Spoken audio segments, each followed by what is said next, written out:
What's going on, everybody? Hello, hello, hello. The weather in the Midwest is starting to get good again. Birds are chirping, sun is out, temperature's rising, and it's supposed to be good all this week going into next week. At least that's what they say. So, with that, a lot of people want to be traveling. Got to make sure you get plenty of gas.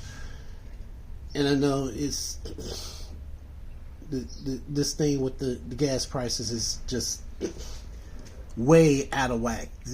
It's worse than it was the last time we had this problem.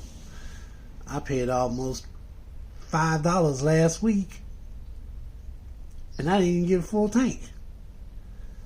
This week, I put some gas in there, and it went down some, but I still paid like $4 and some change.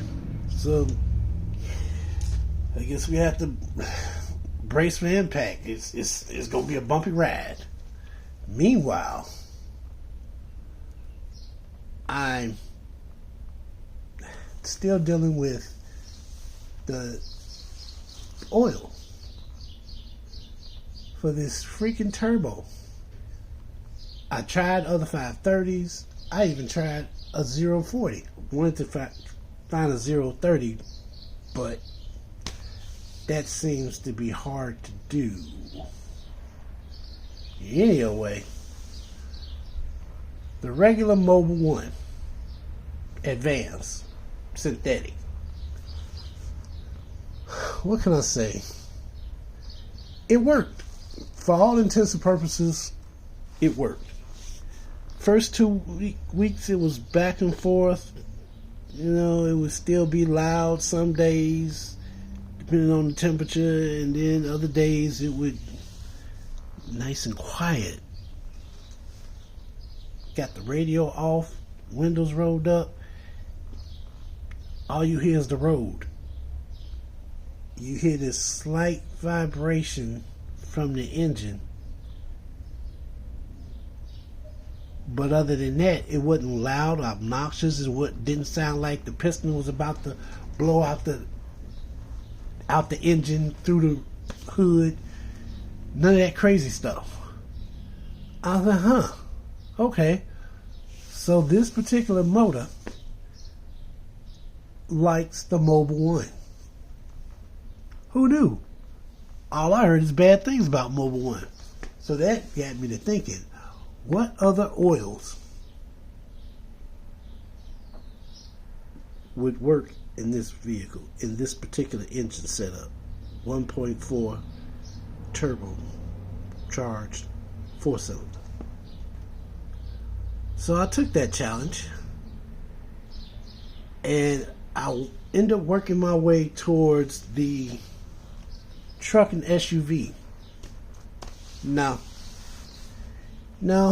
I don't know what it was. And I got the 530, like the book said, but it did not. After 2 weeks, it calmed down for a while. After a few more thousand miles, it acted like I didn't have no oil in there. Some days it would crank up and just spazzing out. I'm like, wow. So really, this is what we're doing now? The engine's about to crash out. So after that, when I changed the oil again, I went to the extended performance. So, extended performance.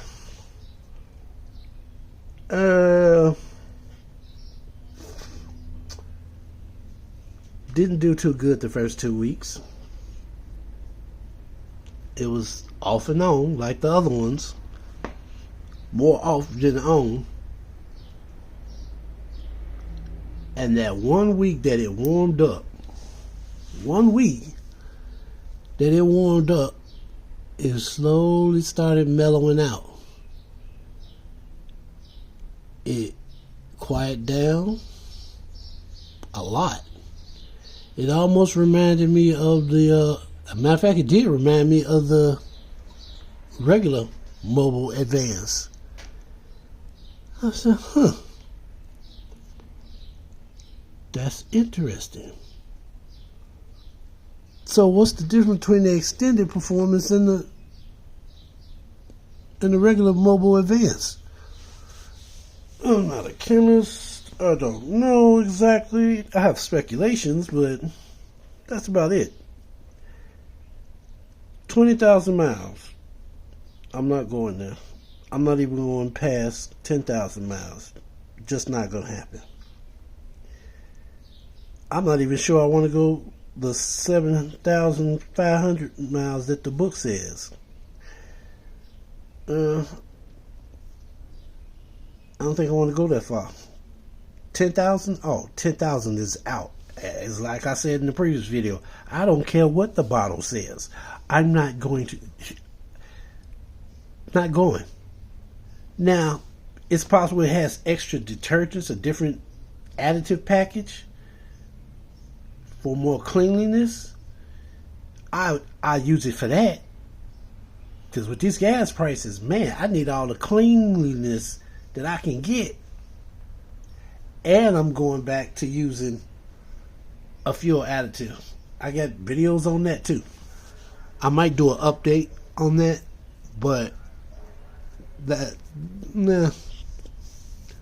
later on. The truck and SUV for this Buick Encore 1.4 turbocharged is not hitting. It might work for a 6-cylinder or maybe an 8-cylinder engine, but this 4-cylinder, no. The engine did not care for it. It just didn't. The extended performance, like I said, it reminded me of the Mobil Advance. So I stuck with it. Waited till the light came on, change oil, time to change the oil. I went the full length. Not a bad experience. Not at all. But towards the very end, like the last 1,000 miles, it was like it burnt or something. Oh, well, there's some part that I'm leaving out. So let me go back a little bit.